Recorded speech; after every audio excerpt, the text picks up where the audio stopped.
আমি রাজ, আপনারা দেখছেন খবর 24 ঘন্টা। এই আয়োজনটা কি প্রতি বছরই করেন আপনারা?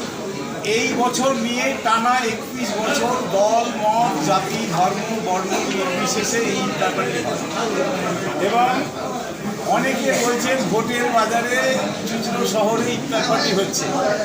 এটা খুব হাস্যস্কর বিষয়।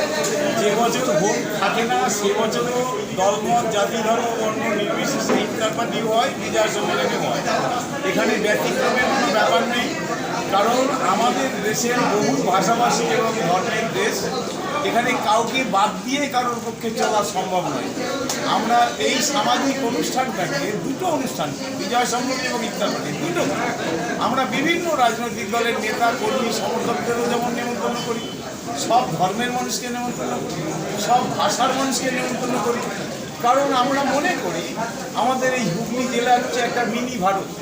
এখানে বিহারি আছে, বাঙালি আছে, পাঞ্জাবি আছে, গুজরাটি আছে, মারোয়ারি আছে, হিন্দু আছে, মুসলমান আছে, সবাই আছে, খ্রিস্টান আছে, কে নেই, জৈনী আছে, সবাই আছে।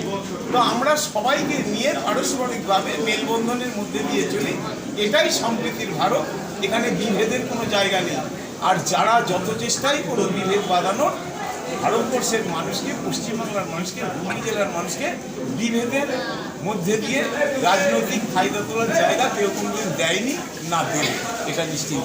আর একটা প্রশ্ন হচ্ছে যে প্রতি বছর কি এই চুজরোতেই হয় না ঘুরিয়ে ফিরিয়ে হয়? না, এটা ঘুরিয়ে ফিরিয়ে হয়। কখনো এটা দুর্গাপুর হাইওয়ের ধারে ময়সাপুর মোড়ে 2 বছর হয়েছে, কুইনামে 2 বছর হয়েছে, আলীনগরে 7-8 বছর।